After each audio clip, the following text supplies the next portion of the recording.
Hello, and welcome to all the beautiful, talented, and very special women out there, mothers, grandmothers, sisters, and friends. I want to welcome and congratulate you for taking time out to learn how you can take better care of your health at every age.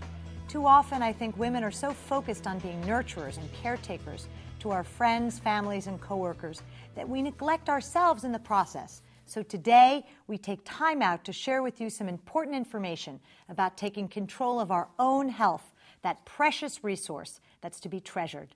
And in a separate segment, we'll cover a topic that's just as important to those of you who are moms and grandmoms, how to raise healthy kids in the 21st century.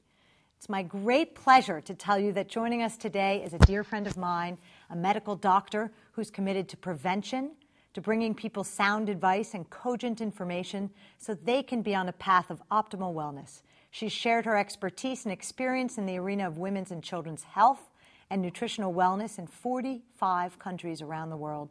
Dr. Jamie McManus, Chairman of Medical Affairs and Health Sciences for Shaklee Corporation. So great to see you, Jamie. Well, thank you very much, Sloan, and it's great to be here. And I think this is going to be just a really fun conversation that we're going to get to have here about taking good care of yourself. You know, as a family practice physician, you know, I'm a mom, a grandmother almost to be here. Mm-hmm.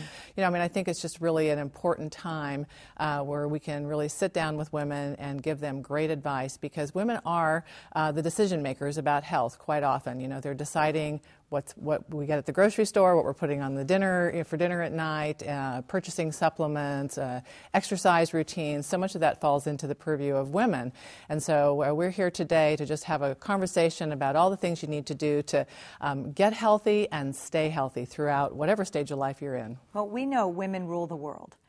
For sure. and when I knew I was going to be involved with this project, I was so excited because this is information that I want to know about, very personal. But we could talk all day till Sunday, right, about all of this stuff. We could. But you're going to break it down for us in some 5 easy ways to digest this information. So let's jump right in. Okay, I think that's a great idea. You know, it is, like you say, it's a huge topic. So I think if we look at the stages of life, I think we're going to start out with just some general advice for women of all ages, and then break it down into just really the age-related stages of life. Preconception, women in their 20s and 30s, and then we'll talk about pregnancy, we'll talk about post-pregnancy and breastfeeding, and then kind of the hormonal transitional phase of life, perimenopause into menopause. And I think that covers a broad spectrum. We can throw in some information about you know, how to eat wisely, supplement appropriately, and stay healthy, young, and vivacious. Well, I'm not going anywhere. I want to hear all of this. So let's start at the top. What are some of the things we all need to be concerned about as women? Well, I think one of the first things, and it's still an advice that we need to have out there, is to not smoke. You know, you don't smoke and never have smoked. I've never smoked, but it's amazing to me still that women don't necessarily know that. And unfortunately, there's some women out there that use smoking as a weight control, you know, method, which is really frightful because it increases your risk of not only wrinkling prematurely, which no one wants to do, but also, you know, cancer, heart disease, lots of diseases are related to smoking. And then secondly, I think is just maintain a healthy weight. I mean, so many of the health challenges in today's world are related to being overweight to obese, and we just see a growing problem, no pun intended, with you know, the world getting a lot heavier, and it's just frightening. But we have really great advice about how to maintain a healthy weight, get there and stay there. I know we all want to hear about that. And so, are there any other issues that we should be aware of at any age that aren't age-specific? Sure. You know, the other sorts of things we want to talk about are exercising, you know, and because exercise is so very important. It's such an important part of good health. And I mean, I love to work out, and I do so all the time, but sometimes which is why you look so great. Oh, well, I don't know about that, but sometimes you say to yourself, what's all of this doing for me? Exactly. I mean, is this really a good idea, or am I just making myself miserable? So which one is it? Well, you feel great after you exercise. It's getting out the door to do it that is really the tough part. I always say that just putting on the clothes, I think you get credit just if you put the outfit on. I agree with that. I totally agree then with that. anything else you do is a bonus. Right. So what's the bonus about? Well, the bonus, one, is I think it's the greatest way to manage stress. I mean, women are dealing with a lot of stressful issues in their lives, juggling a lot of things. And so exercise is probably the best thing you can can do, the healthiest thing you can do to manage your stress more effectively. Secondly, we just talked about weight control and all the issues with weight control. If everybody just got out there and would be a little more active, maintaining a healthy weight would be so much easier as well. And then just from the standpoint of good health, I mean, we know that people that exercise regularly are going to be at decreased risk of heart disease, cancer, diabetes, arthritis. I mean, just about any health challenge out there, if you exercise regularly, you're less likely to have challenges down the road.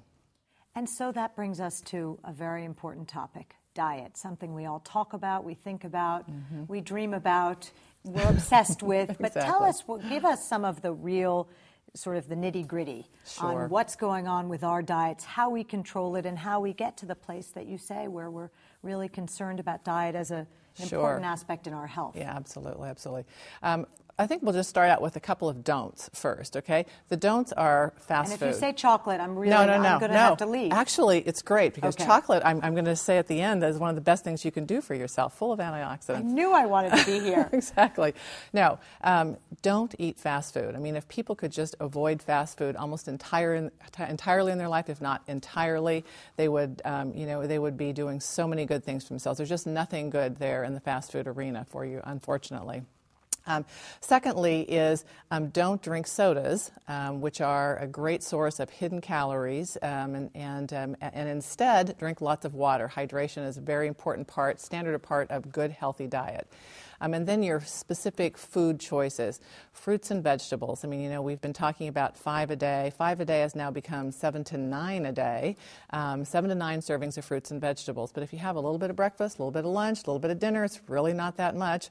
And a serving is like a half cup of blueberries or a half of an apple or a cup of broccoli, which isn't really that much. If we could do more fresh and whole foods, organic produce where you can, when people have that available to them, it's a nice choice. But just try to do as fresh and whole a food as possible, and you're going a long way towards eating right. No, you're absolutely right. I'm trying to preach that in my household on a daily basis. It's not always so easy, and people do run very fast lives these days, but we have to keep reminding ourselves of these issues every single day. Now, you spoke about something about supplementation. So we can't always get the 7 to 9 servings of vegetables. Correct. We can't always avoid the fast food. So what can we do to so-called make up for it sometimes? And that's exactly my point about supplementation that I talk about all around the world, is that, in reality, even if you did eat everything properly every single day, our food comes from all over the world and oftentimes is harvested before it's fully ripened, and so it doesn't even have necessarily the full nutritional value as if we were living on a farm and growing all of our produce ourselves. So supplementation just makes good sense, not only from that standpoint, but because people don't always make the great, perfect choices every day. Who does? I mean, I know lots about nutrition, and do I make the right choices every single day? No, certainly it's hard. not. So it's hard to always make the right choices. Absolutely, yeah. It takes time. Yep. So supplementation is just a smart and prudent thing to do in life. You want to start with a good multivitamin. We'll talk about that throughout our little conversation here today, but a good, sound, balanced multivitamin that's complete, that gives you all of the vitamins and minerals at 100% or more. The RDA, just a little quick aside, the RDA is the recommended daily allowance, but it's not necessarily the optimal levels. For a lot of people, you need higher levels than actually the recommended. That's the amount to prevent deficiencies, not necessarily the optimal intake levels. And so we really, we encourage a good, balanced, complete multivitamin.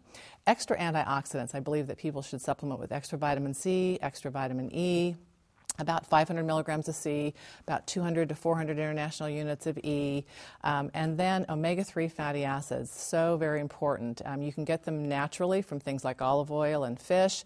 People don't necessarily consume those regularly, so a good fish oil supplement that's been well processed, so that's removed all the contaminants, the lead, the dioxins, the PCBs, all those things that are out there, unfortunately, in the ocean today. So omega-3s, and we're going to talk about all the various reasons, but that's one of the most important supplements that people can take. And then for women, because our audience here is primarily women, Sloan, bone health is so very important. So calcium and vitamin D is a really important supplementation, and in particular, vitamin D. Now, something that I know from the news, because I've read about it, and thank goodness it hasn't happened to me, but I know that heart health is something that we as women don't focus on. We think it's all about the men in our lives. Yes. But in reality,